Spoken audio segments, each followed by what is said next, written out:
Eh bien, bonjour, bonsoir, salut à toutes et à tous, ici Ryger. On se retrouve aujourd'hui pour la review du chapitre 13 du livre de Brandon Sanderson, Vers les étoiles, Skyward 1. On s'était arrêté, Spencer, dans les dernières infos dont je me souviens, Spencer, elle n'était pas acceptée, elle était interdiction qu'elle dorme sous les toits de la FDR. Alors du coup, elle partait dans son vaisseau pour se poser, s'allonger et tout simplement dormir. Et elle avait prévu de vivre à ce rythme-là.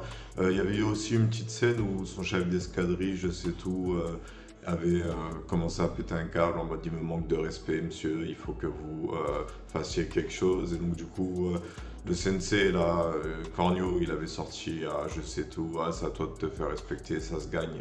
Ça, le respect c'est pas inné, ça se gagne avec les faits de guerre. Ce sera à toi de prouver que que tu mérites d'être appelé par un vrai nom de code. Je crois que c'est Jorgen. Et donc du coup, let's go. C'est le côté Harry Potter de Brandon Sanderson. Il va nous raconter l'histoire de Spencer à l'école de pilotage en mode la chef elle veut pas de moi. Et donc du coup, moi je ne vois pas que là j'ai envie de dire, et je crois que le chapitre est assez long en réalité par rapport au chapitre qui nous a qu'on a pu lire jusqu'ici. Et donc du coup, moi je vais me plonger dans cette œuvre et je vais en revenir tout de suite derrière vous pour vous faire une petite review et vous dire ce que j'ai pensé de ce chapitre. Allez, à tout de suite. Et vous aussi de votre côté, vous pouvez lire le chapitre 13 même si vous avez déjà lu pour apprécier au maximum cette vidéo. Let's go. Ouais, du coup, de retour pour la review. Ah putain, les instructions sont trop fortes, le con. Euh, Là, c'est. Ah. Je vais mettre à 37, voilà. Là, c'est bon, ouais, donc du coup, je viens de lire le chapitre et je viens de me faire mal à la cheville comme un con. Ouais, donc du coup, là, j'ai été un peu surpris, je m'y attendais vraiment pas. Rig, le collègue de toujours de Spencer, bon, il avait pas trop été mis en avant, on n'a pas eu beaucoup de scènes avec lui. Il a juste été présenté comme étant l'acolyte de Spencer, il avait réussi les examens à un tel point qu'il avait été félicité par toute la fédération des rebelles.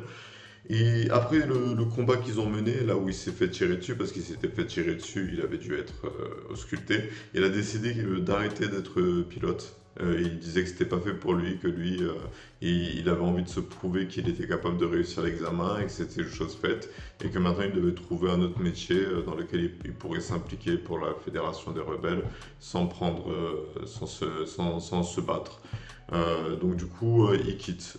Spencer, elle est quasiment outrée, étonnée, elle est en mode non mais t'abandonnes, c'est pas bien, c'était ton rêve, et il est là en mode non c'était ton rêve. Et moi je t'ai juste suivi.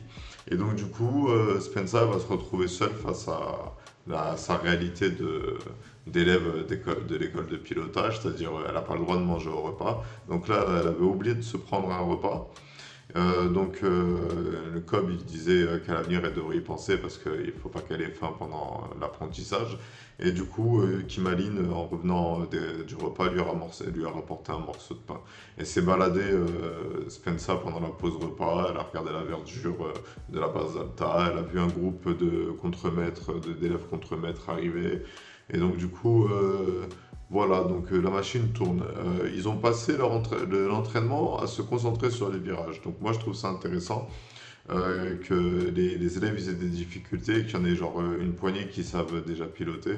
Je trouve que ça rend les choses intéressantes. C'est comme je disais, ça fait un peu Harry Potter version science-fiction. Mais là c'est Harry Potter à l'école de pilotage, Spencer à l'école de pilotage. Je ne sais pas combien de temps ça va durer, par contre, est-ce que ça va durer tout le livre? Parce que je pense qu'une ellipse serait la bienvenue. C'était intéressant à voir pendant quelques chapitres, mais genre encore des chapitres en plus, à part peut-être l'entraînement avec les armes. Bientôt, il aura fait le tour de ce qu'ils ont vu à l'école de pilotage et ça servira à rien de faire une aventure seulement concentrée sur l'école de pilotage. Moi, ce qui m'intéresse aussi, c'est un peu de voir comment Ironside va continuer de mettre des bâtons dans les roues à Spencer voir si on pourrait pas en apprendre un peu plus sur l'histoire du père de Spencer parce qu'il y en a qui lui adressent des sourires et qui lui disent bonjour et ne doivent pas s'en rendre compte, mais justement, eux, ils doivent respecter son père. Parce que genre c'est pas pour une seule faute, peut-être qu'ils ont perdu foi en lui, peut-être qu'ils savaient que c'était une bonne personne, qu'il a sauvé la mise à pas mal de personnes, qu'il a fait des batailles de ouf, et que s'il a trahi cette fois-ci, c'est qu'il y avait une histoire, une raison, quelque chose, et qu'on sait pas laquelle. Ensuite, ouais, à la fin du chapitre, il y a Cobb, Cornio, qui demande aux élèves ce qu'ils pensent de la formation. Et en gros, là, Jürgen, je sais tout, lui, il sort que, en gros, cette équipe, elle est bizarrement assortie, mais elle a du potentiel si, avec vous et moi, et il se fait couper sans même pouvoir finir sa phrase. Et en gros, majoritairement, dans l'équipe de Spencer, il y en a qui s'ennuient, qui sont impatients de juste se concentrer sur l'apprentissage et sur les armes et sur les combats et sur les stratégies. Donc ils sont tous pleins de fougue et de volonté à leur manière, mais j'ai quand même l'impression qu'ils respectent pas Cobb. Genre, ils sont un peu mal éduqués avec lui. Je sais pas comment expliquer.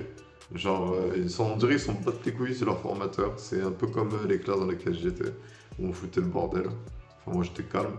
Mais putain, qu'est-ce qu'ils foutaient le bordel, mes classes au collège.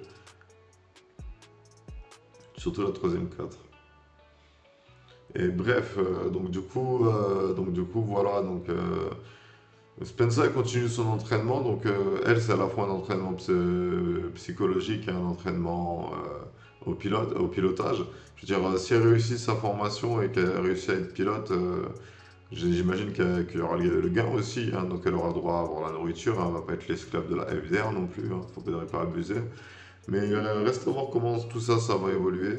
Mais pour le moment, je pense que ce serait intéressant qu'on se concentre sur la formation des élèves, voir ce qu'ils voient, voir les bases, voir qui fait quoi, et qu'ils soient un peu plus, comment dire, je trouve que là, Brandon Sanderson, il a un peu du mal à sublimer le moment des autres personnages.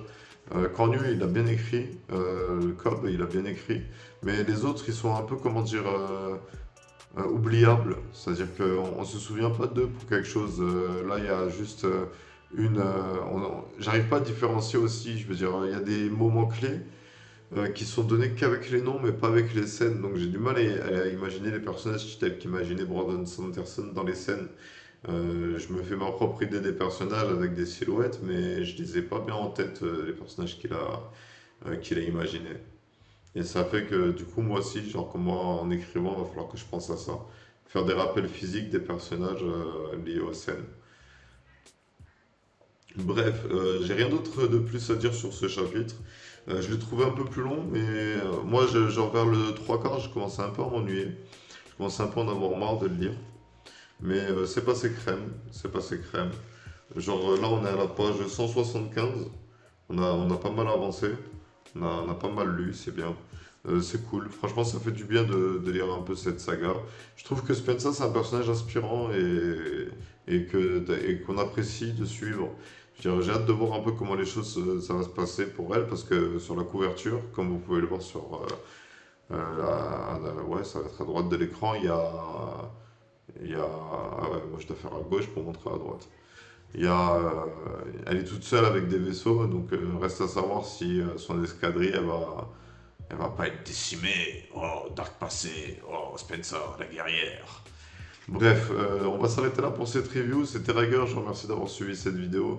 Je vous souhaite une bonne journée, une bonne soirée, un bon après-midi, et je vous dis à bientôt pour une prochaine vidéo. Allez, prenez soin de vous les gars.